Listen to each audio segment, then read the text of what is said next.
వీడు పెరిగి పెద్దోడయ్యి నన్ను పోషిస్తాడేమో, ఇంటిని పట్టించుకోడేమో అనుకుంటే వీడేమో బలాదులుగా రోడ్ల మీద కూడా తిరుగుతూ ఉన్నాడు. ఎంతటి ఆవేదన అయిపోతుందయ్యా, ఏం చేయాలి, వీడు ఎట్లా మారుతాడు? దేవునికి స్తోత్రం, హల్లెలూయా. చర్చికి పోతున్నాడు కానీ వీడు ప్రార్థన నేర్చుకోవట్లే, చర్చికి పోతున్నాడు కానీ వీడు వాక్యం నేర్చుకోవట్లే, చర్చికి పోతున్నాడు కానీ వీడు సహవాసం నేర్చుకోవట్లేదు, చర్చికి పోతున్నాడు కానీ వీడు బుద్ధి మారట్లేదు, హల్లెలూయా. వీడి మాట తీరు మారట్లేదు, అసలు వీడు దేని చేత నడిపించబడుతున్నాడని చెప్పి జ్ఞానం గల తల్లిదండ్రులకి ఆలోచన వస్తుంది, హల్లెలూయా.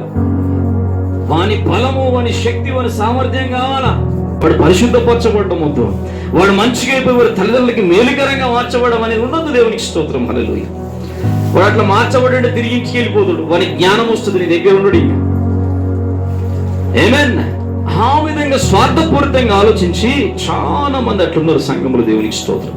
సంఘ సభ్యులు అట్లనే ఉన్నారు, పాస్టర్లు అట్లా తయారైపోయారు.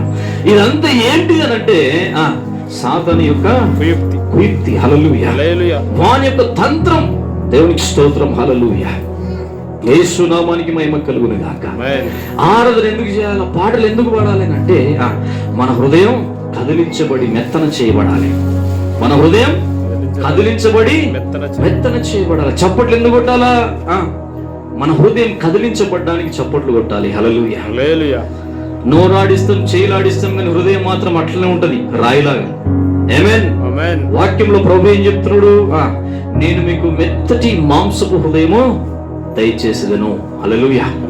యేసు నామానికి మహిమ కలుగును గాక. మానవులకు మాంసపు హృదయం లేకపోతే రాళ్ళ హృదయం ఉంటుందా? ఎలాంటి హృదయం ఉంటుందండి? మాంస హృదయమే కదా. మరి ఎందుకు ప్రభు అట్లా అంటాడు? రాతి గుండెను తొలగించి మాంసపు గుండెను నీకు ఇస్తాను. ఎందుకనడం అంటే మనుషుల ప్రవర్తన, వారి స్వభావం అట్లా మారిపోయింది. హల్లెలూయా. చూస్తూనే ఉంటారు కానీ వినరు, మాట్లాడుతూనే ఉంటారు కానీ మారరు, హల్లెలూయా. వింటూనే ఉంటారు కానీ ఎలాంటి చలనం ఉండదు, ఆమేన్, హల్లెలూయా. వారి తలంపులు, వారి ఆలోచనలు, వారి ప్రవర్తన అంతా వేరేగా ఉంటుంది. మనం క్రైస్తవులుగా దేవుని మందిరానికి వస్తున్నాము అని అంటే మన లోపల ఏం కలగాల? పశ్చాత్తాపం కలగాల, మన లోపల మార్పు కలగాల, మన లోపల ప్రోక్షింపబడిన హృదయం ఉండాలి, ఆమేన్, హల్లెలూయా. అప్పుడు దేవుని యొక్క ప్రేమ మన లోపల సమృద్ధిగా నివసించు. దేవుని ప్రేమని నిన్ను పరలోక రాజ్యానికి తీసుకుని పోవును, హల్లెలూయా. యేసు నామానికి మహిమ కలుగును గాక.